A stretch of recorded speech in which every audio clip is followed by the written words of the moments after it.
हम लोग ये कह रहे हैं कि 0 से 15 साल तक, मतलब 10वीं 12वीं तक बच्चों को इतनी अच्छी शिक्षा दी जाए कि वो आगे चलकर व्यवस्था पर बोझ न बने। और इसको करने के लिए हम लोग को 10 वर्ष लगेंगे। ये भी बात मैं कह रहा हूं, ये चीज आसानी से हो नहीं सकती है। इसको करने में करीब 5 लाख करोड़ रुपया खर्च होगा। हर साल इसको हम लोग 50,000 करोड़ रुपया खर्च करके करेंगे, और जिसके तहत बिहार के हर प्रखंड में नेतरहाट जैसा एक विश्व स्तरीय विद्यालय हम लोग हर साल बनाएंगे, ताकि अगले 5 वर्षों में कम से कम हर प्रखंड में 5 नेतरहाट जैसे विद्यालय जरूर बन जाएं। अब आपका यह सवाल होगा, तब तक जब तक आप ये सुधार करोगे तब तक अभी जो बच्चे पढ़ रहे हैं उनका क्या होगा? उसके लिए हम लोग कह रहे हैं कि अगर आपके पास आपके इलाके में सरकारी स्कूल अच्छा नहीं है तो आप अपने बच्चे को प्राइवेट स्कूल में भेजिए। उसका फीस एक रेगुलेटेड फीस सरकार भरेगी।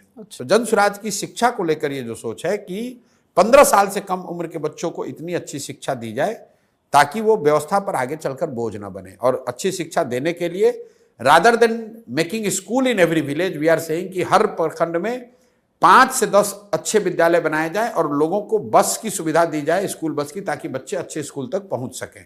और जब तक ये व्यवस्था को बनाने में जो 5 साल समय लगे, 10 साल, तब तक लोगों को प्राइवेट स्कूल में पढ़ने का ऑप्शन दिया जाए। दूसरी बात जो हम लोग कर रहे हैं रोजगार की, 15 साल से 50 साल की उम्र के लोगों को अब वापस आप पढ़ाकर डॉक्टर इंजीनियर नहीं बना सकते हैं। उनके हाथ में स्वरोजगार के लिए पूंजी दिया जाए। 3 बातें जो हम लोग कह रहे हैं, रोजगार कैसे आएगा। पहला बात हम लोग कह रहे हैं कि उसको पूंजी दिया जाए। बिहार में पूंजी की बहुत कमी है। पूंजी की कमी इसलिए है कि हर साल बिहार से करीब करीब 2 से 2.5 लाख करोड़ रुपया बैंक ट्रांसफर कर रहे हैं दूसरे जगह। ये बिहार का पैसा है।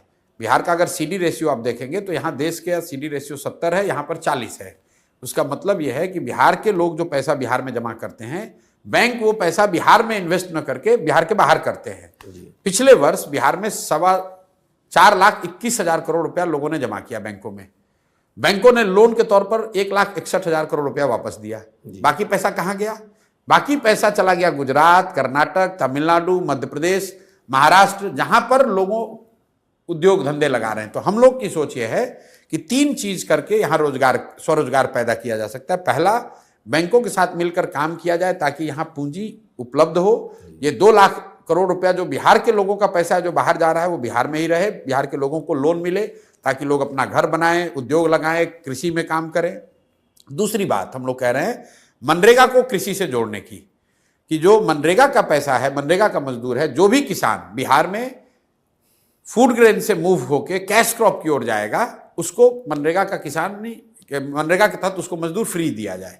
उससे क्या होगा कि लैंड की प्रोडक्टिविटी बढ़ेगी और बहुत बड़ी संख्या में जो एग्रीकल्चर से जुड़े हुए मजदूर हैं जो पंजाब हरियाणा जा रहे हैं, उनको यहीं पर मजदूर मिलने लगेंगे। क्योंकि जमीनी सच्चाई ये है कि जहां लाखों लोग, बिहार के लोग बाहर जाकर खेती में खेतों में मजदूरी कर रहे हैं, बिहार के खेतों में काम करने के लिए मजदूर नहीं है।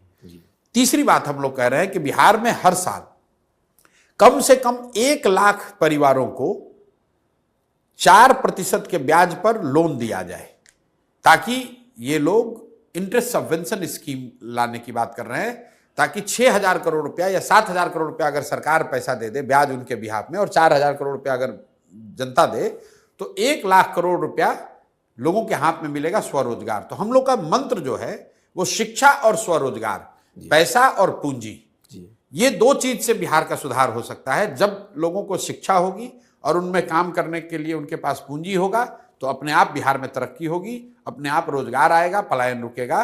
सिर्फ सरकारी नौकरी का वादा करके या 2, 4, 10 फैक्ट्री लगाकर बिहार की जनता को और बिहार से गरीबी दूर नहीं की जा सकती है।